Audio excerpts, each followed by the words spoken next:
Hey, what's up everybody? Amir Fazeli here from Adonis Athletics. This weekend that just passed, there was a seminar at our other branch, Adonis Athletics Penrith, where none other than perhaps the greatest strongman to ever grace this planet, Big Z himself, was doing a seminar, a workshop there, and I had the pleasure of attending.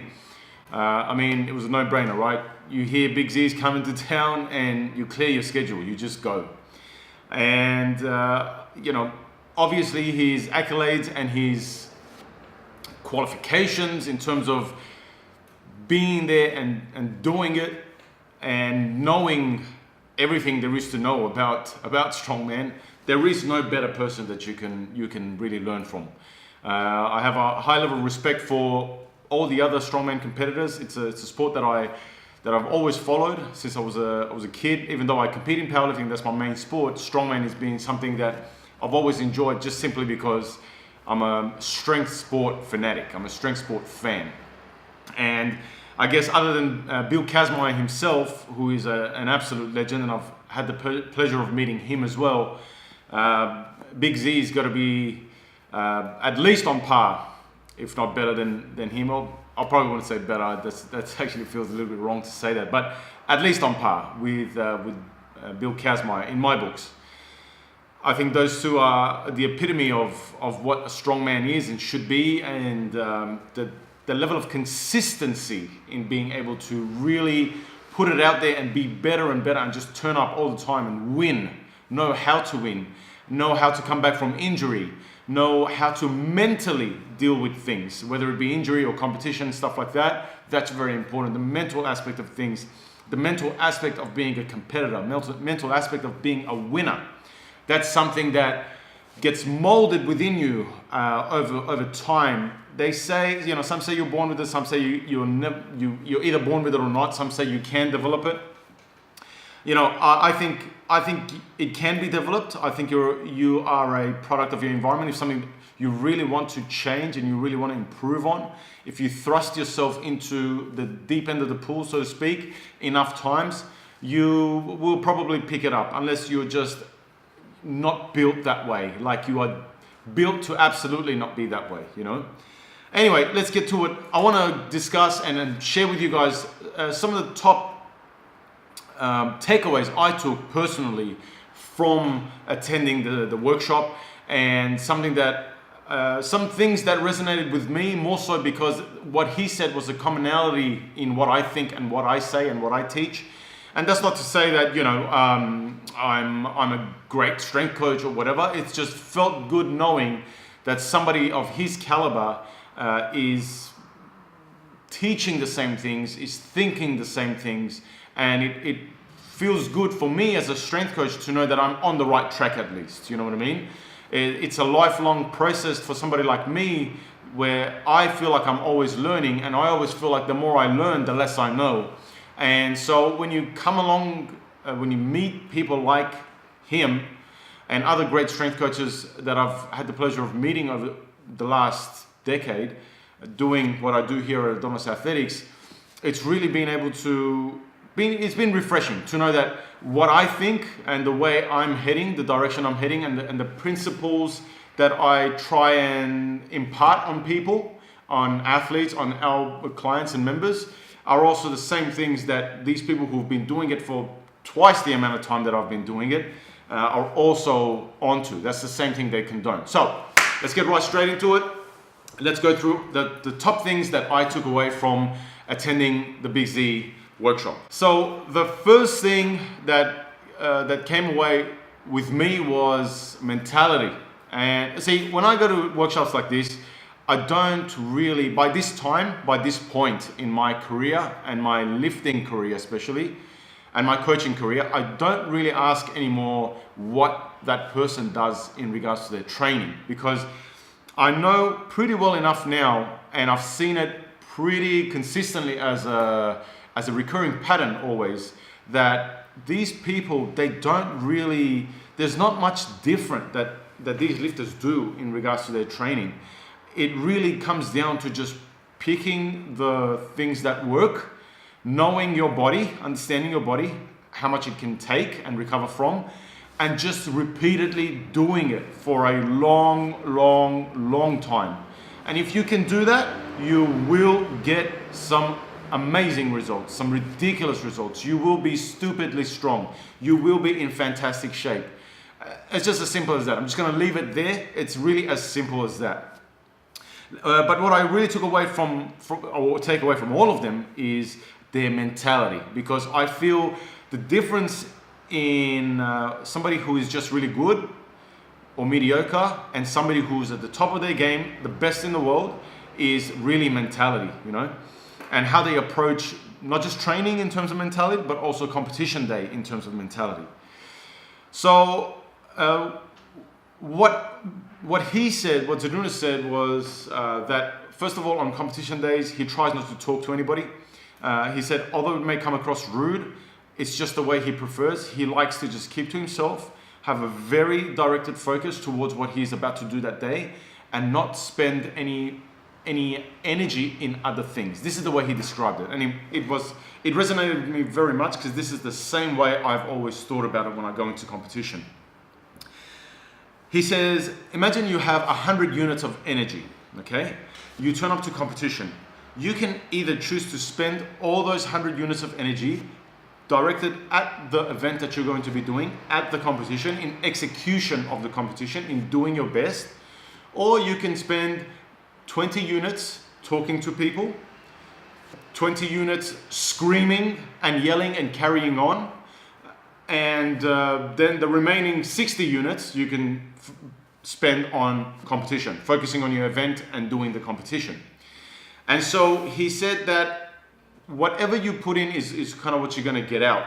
And I totally agree with that.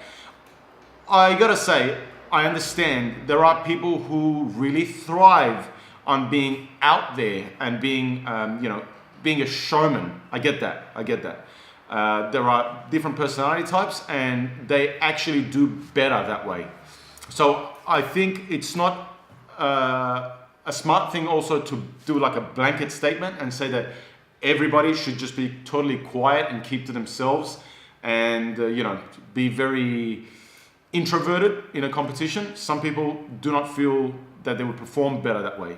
I personally think that the less I talk to people on competition day, the more I just focus, the more I have my headphone on and I'm in my own corner, the better I do, especially when competition is actually happening. When, lifting is started. I like to just have my headphones on when it's not my turn to lift and just sit literally in a corner facing a wall so that people can't approach me and talk to me. And if they do approach me and talk to me, I usually just ignore them. I don't like to really expend any energy and focus in other things. I like to just think about lifting. The other thing though that I think is common amongst all types of competitors, no matter what type of a person they are, if they're introverted, extroverted or what have you, is this never die attitude, that it's not over until it's truly over. And he explained to us and gave us a few real life stories that had happened to him where he was very close to pretty much almost guaranteed to lose. He was in a situation, maybe he had sustained an injury of some sort, where he basically was probably not going to win. And so the person in front of him, the competitors in front of him, maybe celebrated a little bit too quickly and rubbed it in his face a little bit too much. And that triggered him to be able to dig deep and finish what he started and get to the objective, so to speak, and managed to actually pull out some very impressive wins. And I think this is something that resonates in all people who are top-level competitors. The second takeaway was one of the questions that somebody asked of him, which was, what is the biggest secret? What is that one secret that you can say was the biggest influence or biggest kind of weapon that you've got in your training, in being able to have been so successful? And he said everything. He said the same thing everybody pretty much expected him to say, and that was that there is no secret. He said, but if I had to contribute one type of thought pattern or behavior to my success, is that whatever energy you put into something, is what you will get in return on that thing in life, in anything in life. He went in anything in life. And he said, so if you want to be the greatest, then the amount of energy and sacrifice you have to put in has to match what you are asking. You have to pay a directly correlated sort of currency, so to speak, you know. You can't expect to get distracted and do things that take away or detract from your training, your recovery, and your progress towards these goals if you want to be a world champion. If you want to be a world champion, if you want to have a world record or whatever it may be, or even if you just want to lose 10 kilos, whatever your goal is, you have to be prepared to give up something in direct correlation for it to match. Whatever you ask for, you have to give something up in return. And whatever effort you put into things, that is the exact amount of energy you get in return from that. And so that was, I think, something very, very cool, that although everybody expected to hear something like that, it's more reassuring when you actually hear somebody of that caliber say it to you as well, and see that really is the blueprint to success, and that you have to work hard, work smart, but also work hard. You have to put in the effort, and your effort has to match what you are asking. The final thing that I got away from that I took away from the seminar, and I think is very important, is he feels that nowadays more and more people are being broken too early in their lifting career. They don't last as long. And he said that he feels the reason for that is because the culture of lifting and training has sort of changed, where people maybe compare themselves to others too quickly. People want to progress too fast, too aggressively. And so, in a sort of related thing to this point, he was also asked, what does he contribute his sort of longevity in competition, being able to, he's been around for like 2 decades and he's won like everything there is to win. And he's sustained multiple injuries along the way, as you would expect somebody to, when they put that much pressure on their body repeatedly, but he's been able to come back again and again. And so he said that he contributes his longevity to the fact that in the early days, he was competing in competitions where the weights were of an intensity that was, reasonable. And nowadays, he said, first of all, some of the fault is on the event organizers, in that the events these days are just too heavy, especially for newcomers. And so it breaks bodies too quickly. But also the second thing is that newcomers don't take enough time to really prepare themselves, build their body, build a base. He said, in the early days, I was doing a lot of just powerlifting. That contributed heavily into my strength coming up and into where I am today. He said that all those years of just bodybuilding and powerlifting, doing static work, squats, deadlifts, bench press, overhead pressing, and just bodybuilding in general was one part of it. But also, he goes, I spent a lot of time in developing a very solid aerobic base. And he still recommends developing a very, very solid aerobic base. In fact, as part of this workshop, he was talking about being able to do multiple times a week of long distance, 30, 40 minutes of sort of low intensity, steady state cardio, being able to maintain that. But all that aside, he said one of the things that he used to always work on was doing 3 sets of 20 tire flips in his earlier days, and doing that on a regular basis so that he can build a base level of fitness and conditioning. And he said that's very important, and that he feels that strongman competitions these days have been changed too much to be very heavy, too heavy, where they are swinging around to become much more almost like powerlifting in terms of demands. And that he feels that true strongman should have aspects that are very heavy, events that are very heavy, static almost, and then events that require you to call upon some cardio and conditioning.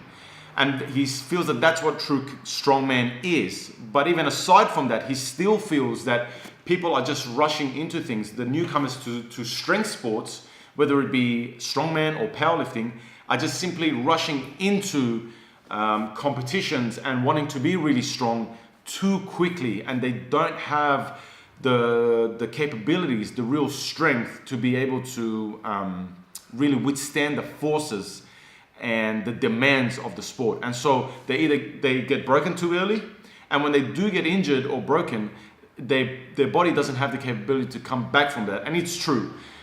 It's been shown in research time and time again that, first of all, somebody who has taken a longer time to develop and cultivate their muscularity, just their physical capabilities in general, has a higher resiliency to getting injured. And when they do get injured, they have an increased likelihood to come back from injury and be able to return to more normal function.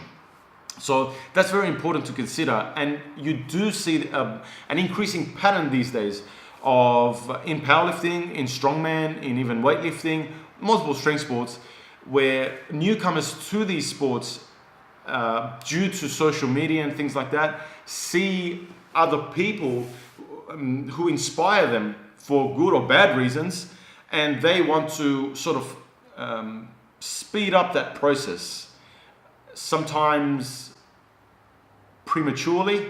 And so the body doesn't have that time to cultivate and build the musculature needed, strengthen the tendons and ligaments to the degree that they're needed. The nervous system is not adept in not just being able to call upon as much motor units as needed, but also in being able to coordinate things skillfully, coordinate movements as skillfully as needed. So these things all are going to eventually compound and cause an issue somewhere.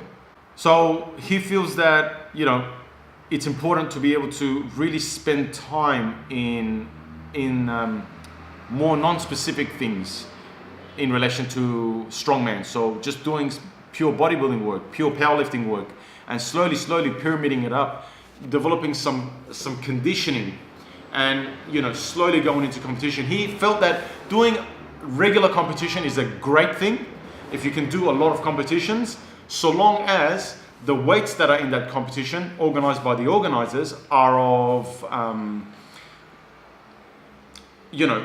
acceptable levels. They're not too heavy so that they don't break the athlete. So the athlete can just get used to some challenging weights, but more importantly, keep getting competition experience under their belt so that they know how competition feels, how they should get ready for an event, how they should prepare their body for the day, how they should keep up nutrition in the lead up to the day, during the day, hydration, all those types of stuff.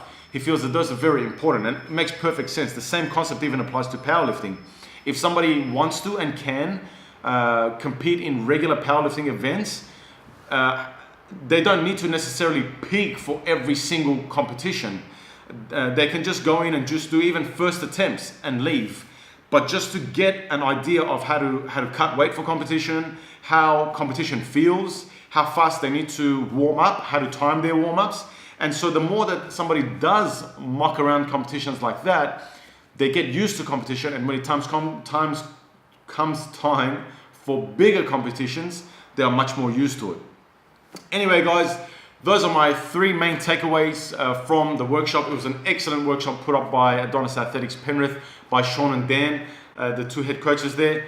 I can't believe that, first of all, it happened, and that I'm thankful to be able to have gone and met and learned from arguably the strongest person to ever walk this planet, one of the most skillful strongmen to ever have competed in the sport, with so much knowledge, and more importantly, seeing that the same things that I hope to pass on to members and clients and athletes, those are the same things that he also was teaching us. Until the next episode, this is Amir Fazeli from Adonis Athletics. Catch you next time.